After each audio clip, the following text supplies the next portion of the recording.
Hello दोस्तों, मैं आपका दोस्त अनिकेत वापस आ गया हूँ एक और नई कहानी के साथ। ये कहानी है अमन की। 20 साल का अमन को अंकल लोग बहुत पसंद थे। अमन पहले भी 4-5 अंकल लोगों से मिल चुका था, पर अभी काफी दिन हो चुका था अमन किसी अंकल से नहीं मिला था। और ऐसा भी नहीं था कि अमन ने कभी कोशिश ना किया हो। अमन ने बहुत कोशिश किया, पर कोई अंकल मिले ही नहीं।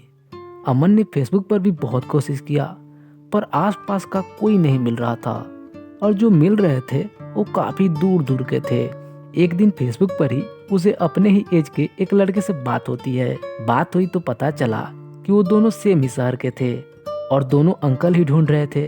तो अमन ने उस लड़के से बोला, यार कोई अच्छा अंकल हो तो नंबर दो ना। तो वो लड़का बोला, यार नंबर तो मेरे पास भी नहीं है, और यहाँ पर तो जो भी अंकल लोग बात करते हैं वो सब लोग बहुत दूर दूर के मिल रहे हैं। फिर अमन बोला, यार मैं क्या करूं, काफ़ी दिन हो गए हैं और कोई मिला भी नहीं।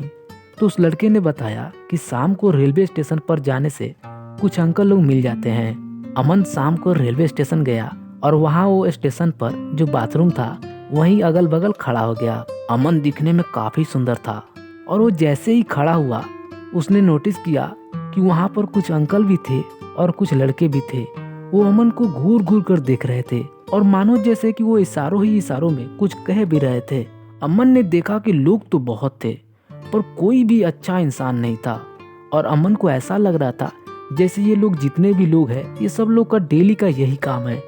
और अमन अंदर ही अंदर डर भी रहा था, क्योंकि अमन यही लोकल का था और उसे डर था कि कहीं कोई जान पहचान का मिल गया तो उसे वो क्या जवाब देगा कि वो क्यों आया है रेलवे स्टेशन। तो उसने दुकान जाकर एक रुमाल खरीदा और चेहरे पर बांधकर फिर वहीं पर खड़ा हो गया। अमन बहुत देर तक वहां खड़ा रहा, पर ऐसा कोई मिला ही नहीं जो पसंद आ जाए। अमन ने सोचा कि चलो अब घर चलते हैं, क्योंकि यहाँ पर सब इसी तरह के लोग आते हैं, एक भी अच्छा आदमी नहीं आते हैं यहाँ पर। वो घर जाने ही वाला था, पता नहीं अचानक उसके मन में क्या आया कि वो इंक्वायरी के पास गया जहाँ पर पूछताछ होती है।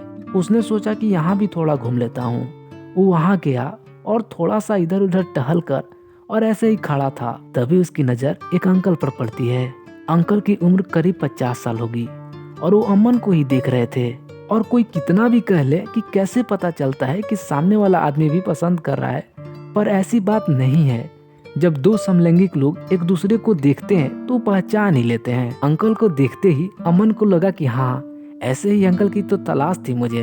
अंकल के ड्रेस से अमन को ये तो पता चल गया था कि अंकल रेलवे में ड्राइवर है। अंकल अपने पीठ पर एक बैग लटकाए हुए अमन को बार बार देख रहे थे, पर बात यहीं तक रह जा रही थी। तब अमन को लगा कि शायद मुझे ही अंकल के पास जाना पड़ेगा। तो अमन ने इधर उधर टहलते टहलते अंकल के पास जाकर खड़ा हो गया और इधर उधर देखने लगा, ताकि उनको ये न लगे कि उन्हीं के पास आया हो। तभी अंकल चलते हुए अपने हाथ से अमन के हाथ को टच करते हुए आगे बढ़ गए, ताकि ऐसा लगे कि ये अनजाने में हुआ है। पर अब अमन तो कंफर्म हो गया था। तो आखिरकार उसने अंकल से पूछ लिया कि अंकल आप लोको पायलट है। अंकल बोले हाँ, वो ड्रेस देखकर पता चला ना। फिर अंकल ने भी पूछा कि और आपको कहाँ जाना है। अमन बोला मुझको तो कहीं नहीं जाना है, एक रिलेटिव को छोड़ने आया था। फिर अमन ने पूछा कि आप जा रहे हैं या फिर आ रहे हैं। अंकल बोले मैं आ गया हूँ। फिर दोनों बातें करते करते बाहर की तरफ गए। फिर अंकल बोले कि आप यहीं पर 5 मिनट रुकिएगा तो मैं थोड़ा कपड़ा चेंज कर आ जाऊंगा। अमन बोला कि कहाँ जाइएगा। तो अंकल ने बोला कि यहीं बगल में हम लोग का रनिंग रूम है, मैं आता हूँ और आप प्लीज़ यहाँ से जाइएगा नहीं। एक काम कीजिए, आप अपना नंबर दे दीजिए। अंकल गए और कपड़ा चेंज करके वापस आ गए। अब अंकल और भी ज़्यादा स्मार्ट लग रहे थे। फिर दोनों चाय पीने गए। चाय पीकर फिर जैसे ही बाहर निकल कर बातें कर रहे थे, और अब ये दोनों ये सोच रहे थे कि अब कहाँ जाया जाए। पर रात के 9 बजने वाले थे। तो अब अमन के घर से कॉल आनी शुरू हो गई। तो अमन ने अंकल से बोला कि मुझे अब घर जाना पड़ेगा। अंकल बोले ठीक है, जाइए और पहुंचकर मेरे पास मैसेज कीजिएगा। अमन घर गया, खाना खाया, और अमन बहुत खुश था, बेवजह मुस्कुरा रहा था। आखिरकार उसके मम्मी ने पूछ भी लिया, बेटा मैं देख रही हूँ जब से तू आया है बहुत खुश है, क्या बात है। तो अमन ने बोला कुछ नहीं, बस ऐसे ही। रात में फिर अंकल से अमन ने बहुत देर तक बातें किया। तो अंकल ने ये बताया कि उनको सुबह एक ट्रेन लेकर जानी है, तो वो कल नहीं मिल पाएंगे, अमन थोड़ा सा उदास हुआ, पर उसे इस बात की खुशी थी कि उसको एक बहुत अच्छे दोस्त मिल गए थे। वो दोनों फोन पर खूब बातें किया करते थे और अब दोनों एक दूसरे से अपने दिल की बातें भी शेयर करने लगे। तो अंकल ने ये बताया कि मुझे आपके हाथों में हाथ डालकर घूमने का मन कर रहा है, और अमन ने ये बताया कि मुझे आपको किस करने का मन कर रहा है। फिर दोनों एक दिन मिलते हैं और इन दोनों को सबसे अच्छा जगह सिनेमा हॉल लगा, जहाँ ये लोग थोड़ा देर एक दूसरे के साथ टाइम स्पेंड कर सकते थे। फिर दोनों सिनेमा हॉल गए और पीछे वाले सीट पर एक दूसरे का हाथ पकड़कर बैठे हुए एक दूसरे को किस करने लगे। और अमन तो बहुत आगे तक जाना चाहता था, पर अंकल ने वहीं पर रोक दिया, बोले कि ये सही जगह नहीं है। दोनों बाहर निकले। अमन इस बात को लेकर बहुत नाराज था कि अंकल ने आखिर आगे क्यों नहीं बढ़ने दिया। अंकल अमन को अब मनाने लगे। अंकल बोलने लगे कि अरे पागल, ये सब आप ही का तो है, पर हर चीज का एक सही जगह और सही समय होता है। कल हम लोग मिलते हैं ना।